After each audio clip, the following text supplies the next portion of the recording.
بعضی صورتونو کې پروردگار مخصوص برکات خودی دی، لکه سورہ یاسین عام مسلمانانو تبیا دی.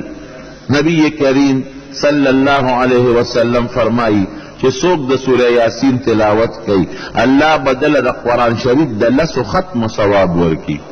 لس ځله چې قرآن شریف ختم کړي دا برکت دی. او چې څوک سحر وختي د سورہ یاسین تلاوت کوي نو پروردگار برده دروازې حاجتونه پوره کی. مونږ وایو کنه الکه سی بجت مې دی، یو توایو دعا را لوکا، بل توایو دعا را لوکا، دا هم ښه خبره ده. د یو نیک انسان نه دعا غوښتل دا ښه شی دی، او د بل مسلمان نه دعا غوښتل دا ښه خبره ده. او د یو غایب مسلمان دعا د غایب دپاره پروردگار قبلی هم. لیکن حاجت نه پوره کیږي. رسول اللہ مبارک فرمائی چې سورہ یاسین سار کے لولا من قرأ یاسین فی صدر النهار قضیت حوائجه، چې دا صورت څوک سحر کوي الله به حاجتونه پوره کی. الکه غریب ما او فقیر پیسې نشته، ډوډۍ نشته. حضور پاک وی صورت واقعه چې کوم ځای لوستل کیږي او کم خلک یې لولي پروردگار به فقر او فاقه ختمه کی.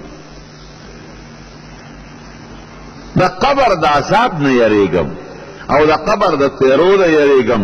نبی کریم صلی اللہ علیہ وسلم فرمائی تبارک الذی تلاوت کوا کہ څوک د سورہ ملک تبارک الذی تلاوت کئی پروردگار به دا قبر دا عذاب نه ساتي. صحابه کرام په لار روانو، یو ځای کې خیمه خښه کړې وه، چته زور قبر ولاندې دي ته پته نه وه چې دلته قبر دی. د لاندې نه د تبارک الذی تلاوت اورېده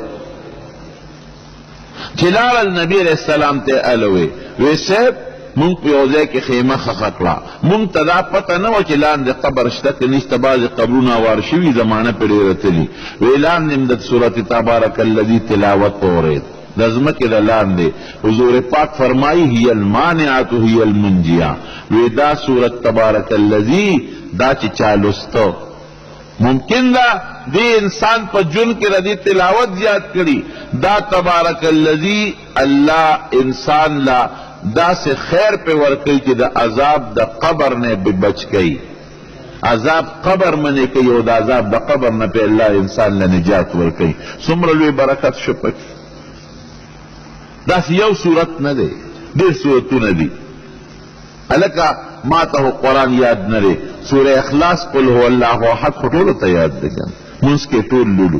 حضور پاک فرمائی کہ سوک درے کرتا اولولی اللہ با دا قرآن شریف دا پورا ختم ثواب ورکی، او چې سوک لس کرتا اولولی پروردگار بولا پا جنت کی او بلڈنگ او محل جوڑ کی. او کہ یو سری حضرت عمر فاروق نبی علیہ السلام تاوئی ویدہ اللہ رسول اس خبدان لدیر محلو نجوڑ کو لکه پلس کرتا محل جوڑی گی دیر بجوڑ کو. نبی علیہ السلام مبارک او فرمائل عمرہ تا دمرا دیر نشی ویلی لکه سمرا چه خدای سر بلڈنگون و محلو نشتا.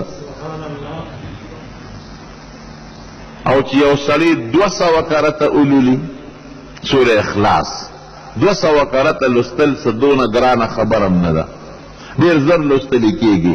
حاضر مسلمانان لکی لازم که چی 200 کرتا انشاءاللہ لولے که خیر ساسو فیده دا ورکے. بسم اللہ سر 200 کرتا اولو لے خواہ دا چی سمر راتا ناس سے چی پہ عملو کے چی 200 کرتا سوک سور اخلاص قل ہو سورت اولو لی. حضور پاک فرمائی دا 50 کالو گناہ بورتا اللہ معاف کی. دا سور اخلاص برکت. سور فاتحہ چی دا منگے مانزکی لولو حضور پاک فرمائی چی دا سوک اولو لی او غزانی چف کی او یا پا ابوی چف کی او اغوبوس کی پروردگار بے دا بیمارین شفا نصیب کی اللہ بے جوڑ کی. آیت الکرسی کہ دا شپی او انسان لولی دا آیت الکرسی دیر فضیلتو ندی. یو فضیلت اداد چی پروردگار با دی دا شیطانانو او دا پیریانو دا ضرر نمافوس کی.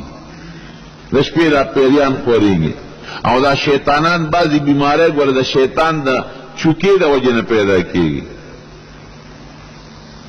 ډېرې بیماری داسې دي شیطان په انسان کې اثر وکړي. زخم کې ولا سسخا پوکی وای او یا سبل ساسرو کې دا غینه دا کینسر او دا خطرناک بیماری پیدا کیږي آیت الکرسی کې ماسختن ته تلاوت کې د شیطان او د پیریانو نه بد الله محفوظ ساتي او بل حدیث کې پاک کې راځي چې آیت الکرسی څوک اولولي د دو د گاونډیانو د کورونو رب العالمین حفاظت کوي.